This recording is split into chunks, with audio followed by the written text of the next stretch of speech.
Assalamualaikum warahmatullahi wabarakatuh. Alhamdulillahirabbil alamin. Nahmadu wa nasta'inuh wa nu'minu bihi wa natawakkalu alaih.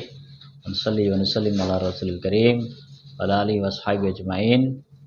Yang kami hormati Bapak Ibu wali murid SDMT, wali murid kelas 1. Yang kami hormati Ustadz dan Ustadzah guru pengajar kelas 1 SDMT, dan yang berbahagia yang selalu semangat anak-anakku sekalian, siswa kelas 1 SDMT. Anak-anakku sekalian, alhamdulillah, dan Bapak Ibu serta ustadz-ustadzah sekalian, ini adalah momentum MPLS, masa pengenalan lingkungan sekolah, ya, lingkungan baru buat anak-anak kita. Alhamdulillah kita bisa pada hari ini masih diberi waktu, diberi kesempatan oleh Allah Subhanahu wa taala untuk bisa bersua walaupun daring online untuk mengadakan acara MPLS, masa pengenalan lingkungan sekolah. Cuma memang dalam kondisi yang memprihatinkan, kita masih dalam masa pandemi, tidak bisa bertatap muka langsung. Kalau biasanya pada acara seperti ini kita ada di aula, anak-anak diinaugurasi, dilantik menjadi siswa SDMT Ponorogo. Pada kesempatan ini kami ingin menyampaikan ucapan selamat datang, sugeng rawuh kepada Bapak Ibu wali murid selaku sekarang menjadi wali murid SDMT Ponorogo, menjadi bagian dari keluarga besar SDMT Ponorogo.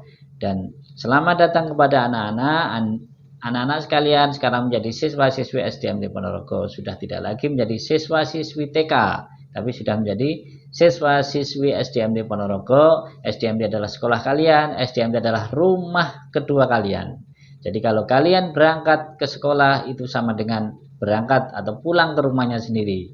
Jadi harus merasa berada di rumahnya sendiri. Itu ya anak-anak sekalian. Jadi jangan sampai merasa asing, ya. Merasa asing di SDMT. Harus kerasan dan memang seperti itu kakak-kakak kalian. Semuanya kerasan sampai sore-sore di SDMT itu biasa. Sebenarnya ingin kami sampaikan banyak hal, terutama tentang program-program SDMT, tentang visi misi SDMT. Tapi karena waktu tidak memungkinkan, jadi kami ingin menyampaikan pokok-pokoknya saja. Pada intinya, Bapak Ibu, posisi kita antara kita adalah mitra.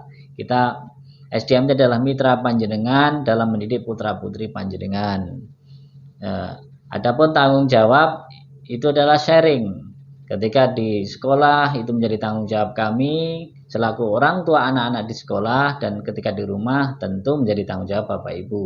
Bahkan durasi waktu ketika di rumah sekalipun masa normal tetap masih lama di rumah. Artinya tanggung jawab itu tetap lebih besar ada di Bapak Ibu sekalian. Artinya apa yang nanti materi-materi, stimulus-stimulus, ya, segala hal yang coba kita tanamkan kepada anak-anak, monggo sama-sama ditindaklanjuti di rumah.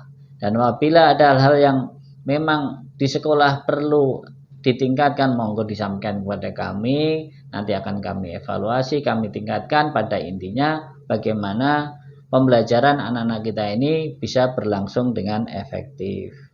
Jadi kuncinya kemitraan kita ini adalah di komunikasi, tentunya komunikasi dengan penuh kekeluargaan, semuanya semangat untuk mencari solusi bagaimana putra-putri kita secara efektif, efisien, bisa semakin mandiri, semakin bertanggung jawab, semakin tertanam karakter-karakter yang baik yang lain pada diri mereka.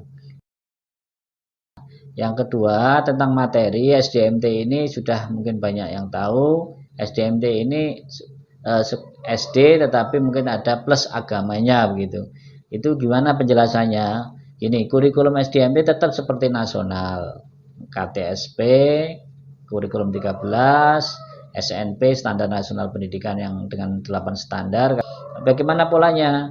Jadi gini, pendidikan agama di SDMT itu sifatnya tidak teoritis, artinya tidak ada pelajaran khusus fikih, pelajaran khusus akidah akhlak, Quran hadis seperti yang ada di MI. Tapi pelajaran di SDMT itu dikemas secara praktis. Wujud praktisnya seperti apa? pertama, kelas 1, kelas 2 ditarget sudah harus bisa baca Iqra.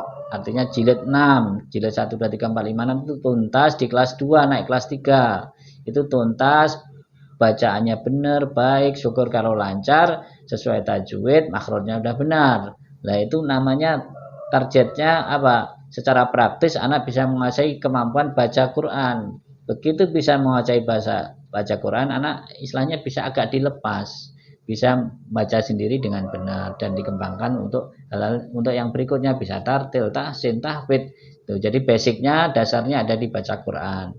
Kemudian nanti kita kenalkan seperti rukun Islam itu seperti sholat, zakat, puasa, haji, itu kita kenalkan ke anak-anak secara praktis semuanya dengan pembiasaan-pembiasaan, dengan apa pengulangan dari hari ke hari ya, dari tahun ke tahun. Itu semuanya kita kenalkan ke anak biar anak tertanam dalam dirinya apa nilai-nilai agama. Di samping juga nilai-nilai karakter yang nanti dalam proses pembelajaran sehari-hari itu juga menjadi titik berat, menjadi titik tekan yang akan kita utamakan ditanamkan ke anak. Kejujuran, kemandirian, kedisiplinan, kalau ujian nggak boleh nyontek, nggak boleh kerjasama, kalau kapan waktunya, kalau pembelajaran ada kolaborasi, ada kerjasama, kapan waktunya itu nanti pada program-program pendidikan karakter, dan semuanya kita tanamkan, kita berikan secara praktis.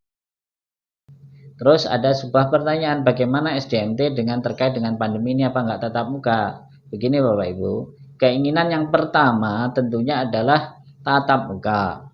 Jadi yang kita kejar saat ini, yang kita cari adalah bagaimana kita bisa tatap muka. Ketika ada kesempatan tatap muka, maka kita akan tatap muka.